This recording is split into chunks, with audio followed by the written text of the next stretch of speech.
us, the great Glenn Campbell and Roy Clark, who I'm pleased to say is still with us. It's fantastic. Roy Clark, I just know him from Hee Haw. Hee Haw. Yeah. Senator Roy Blunt in with us. By the way, I do want to say something aside, just on a personal note. I appreciate the fact that you went through a very tough election. You were reelected. You get to Washington. You go back to Washington. And you're as hardworking as ever. I mean, you've been one of those people who has been very reliably in the corner of the president and the vice president, and you have just, I mean, you've been tireless. I mean, I realize that should not be a matter of praise because it's your job. I get that, but there are a lot of people who do that and then just kind of skate for a while. But you didn't do that. And I definitely appreciate that, and so do our people who are listening right now. Senator Well, Blunt. thanks for that. It's an important time, and, if we'd have had another 4 years of the regulatory jihad and the government can solve every problem that we were on, I think the opportunities that are out there would not have been possible. But there are a lot of opportunities, and we need to be focused on things that get people more take-home pay, more money in their checking account instead of more money in the government's checking account.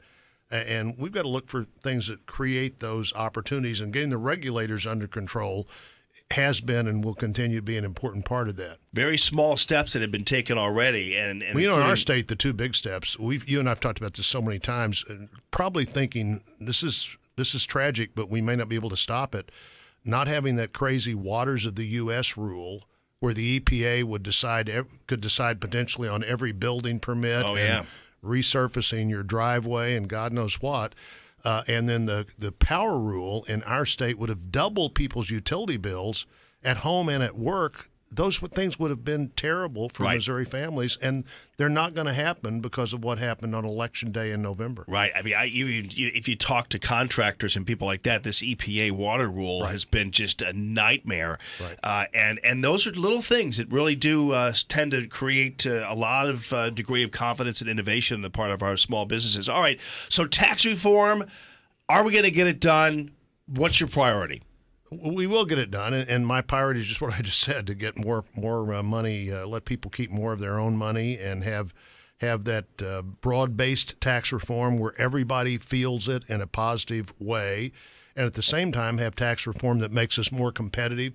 We need to be very job and take-home pay focused in this tax reform debate.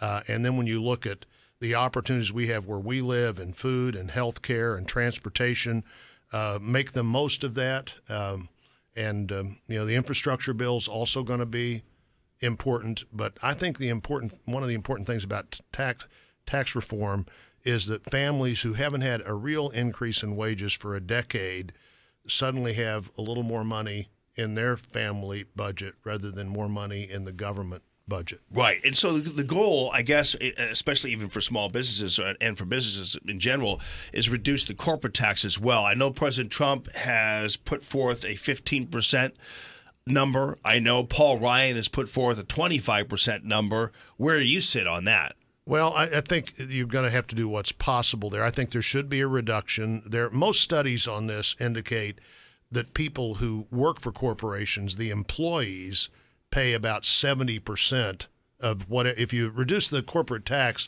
that the benefit goes more to the workforce than you and I would think as, non-major stockholding guys. Right. I don't think about it that way, but almost every study indicates that if you increase that productive capacity and you invest more money back in the business, they also invest more money in the kind of jobs that people want to have.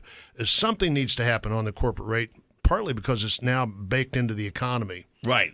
People who buy stock, people who run companies, I think if you don't get at least that 25% number, we'll think, hey, we're not going to be as competitive internationally as we should be, so maybe we should stop investing and hold on to our money a little longer. That's the last thing we would want to have happen. 25% still seems high to me, and maybe I'm sure it is. I'm sure in a world environment it is high, but we'll just have to be able to go as far as we can go and still have enough broad base. The other thing I think too, Jamie, is the tragedy of how long it's taken the Senate dragging its feet, Democrats in the Senate to let the president get his team in place, and other distractions, not all right. Some of it distractions from the White House itself. We've lost the greatest opportunity in any administration, which is the first 6 or 7 months. Mm-hmm. So massive tax reform that might have happened in March, less likely to happen, but we still have to have tax reform. I do think the Republicans in the Senate and House both, after what happened with health care, will be highly motivated here to come together and get something done and get it done in time that has impact on the economy by late this year and early next year. You get rid of that AMT? I would hope so. Or get rid of the AMT. Get rid of all of the needless complexity you can in the tax code while we're doing this. And you know, the sort of the two things that we've committed to keep are the home mortgage deduction and charitable deduction. After that, I think everything's on the table to be talked about. All right. One of the good guys, Roy Blunt, royblunt.com, @RoyBlunt. Senator, thanks so much for stopping by. Good to be with you. Great to see you. All the best to you and your family. See you soon. Thank you, friend.